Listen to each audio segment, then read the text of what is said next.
Well, Kevin, I'll tell you what, this storm is going to be with us for a long, long time. Of course, it began this afternoon. It's going to last through tonight, through tomorrow, and right into Tuesday morning. It's going to affect the Monday morning commute, the Monday evening commute, and the Tuesday morning commute. So several commutes are going to be impacted here. It's not like it's going to be snowing or sleeting or raining all the time. At times, things are going to be really light, but other times the precipitation will come down heavy.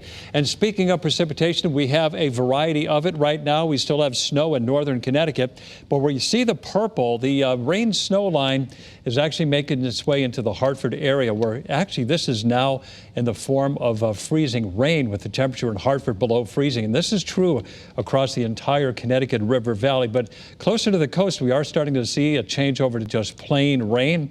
As we close in on the New Haven area, you can see that right near New Haven into Bramford and Guilford, there's been a change to rain. But just to the north of the I-95 corridor, we're still getting some freezing rain. So this is going to be a problem for several hours as we go through the night. The advisories and the warnings are pretty much the same as they were earlier today. When Mike was on this morning, he showed you this map, and still we got a winter storm warning in effect for Litchfield County and also northern Fairfield County. The rest of the state is under a winter weather advisory, with the exception of southern portions of Middlesex and New London counties, where there will be the least amount of snow overall from Winter Storm Abel. We also have another coastal weather alert. That is a coastal flood advisory, and that's really for tonight, right into early tomorrow morning. From 1 o'clock in the morning until 5 a.m., it is a coastal flood advisory for coastal sections of Fairfield and New Haven counties, and right there during the time of high tide, there could be some minor coastal flooding. Those roads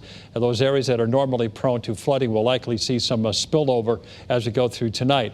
Now watch the changes we saw this afternoon. This is the University of New Haven campus in West Haven. Not bad at 2 o'clock this afternoon, but watch the snow accumulate. The sidewalks get snowy, then they get wet, and now you can't even see out of that camera because everything is gummed up. In the Northwest Hills, not a lot going on in Torrington.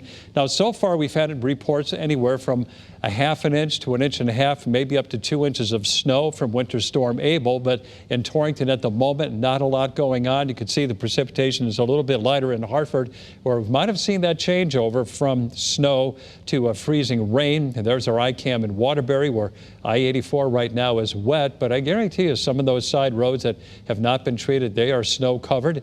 There's our ICAM in New London, where you can see the drops on the lens, a change over there. And looking at snowfall totals, Mike, I'm sorry I took this away from you, but this is what everybody wants to know. I was going to stop on the New London camera and let you deal with snowfall totals, but let me send it over to you to elaborate on what I just showed. That's all right.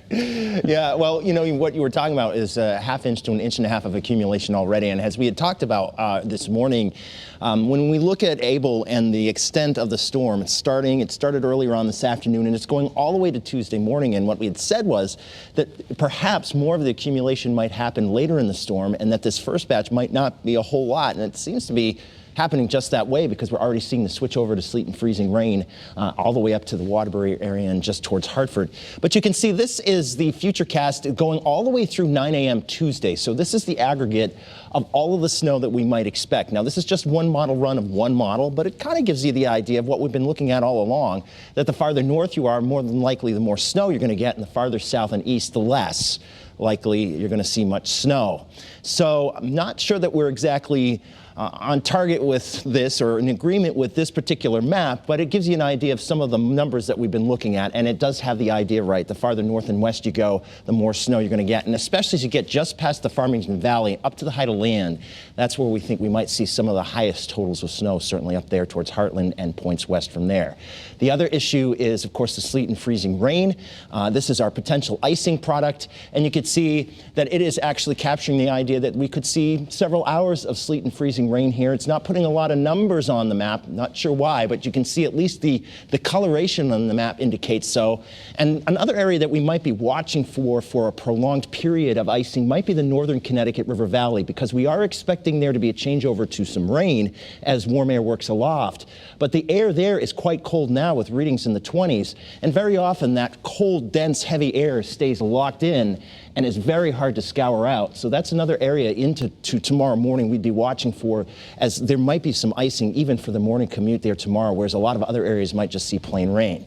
One of the other things we're seeing is the wind, and that is coming out of the northeast. That is definitely cooling down the wind chills. The feels likes are down into the teens and single digits. So if you want to go out and play in this first snow, it's feeling cold. You want to don your winter gear, not just because you're going to be slapped with snow and sleet, but also because of the feeling of the air, feeling as if it's in the teens at this point. Here's a broad view of the storm, and as we've shown you, there is the switch over now, but the actual area of low pressure is still centered here over the Ohio Valley and still needs to swing on through.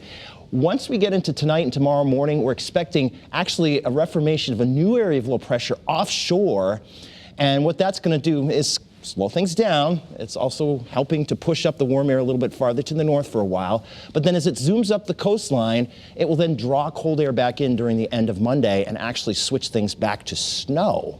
So our Futurecast Tomorrow's Weather Today shows a gradual increase in the coverage of rain as we go through time, trying to make its way farther to the north. You can see it making it all the way up to the Massachusetts line at times as we head into the wee hours of the morning. Notice how this model is capturing the idea there might be a little bit of an icy mix through the northern Connecticut River Valley even as we get into that time frame. But then as we get into Monday, the colder air is trying to bleed back south. It's slow in doing so, but you can see here at noontime, probably that cold air has crossed past Hartford to switch the rain back to snow in the Hartford area. And then what you'll see is scattered snow showers off and on through the end of Monday because that colder air will have infiltrated. And then we could start to see perhaps a little bit more of a steady snow, especially across eastern Connecticut, developing into Tuesday morning for a while before this thing finally cuts on out sometime during the mid part of the morning on Tuesday. And again, as you saw there, we're looking at final tallies of snow. A major difference in snow totals. The farther north and west you are, the more you're going to get. The farther south and east, more than likely, the less snow you're going to get with this one. Kevin? All right. Thank you, Mike. Thank you, Bruce. And taking a live look right now from our traffic cameras all across the state, you can see things are moving slowly, but conditions are slick. This is a live look at I-91 in Windsor by exit 38, and traffic is moving very steadily. And this is a look at I-84 in Waterbury. If you're hitting the roadway right now, budget in plenty of extra travel time. Light traffic there on the Mixmaster near approaching Waterbury. And you can also avoid getting stuck in delays by downloading the Channel 3 app. And there you can get live updates on all the conditions.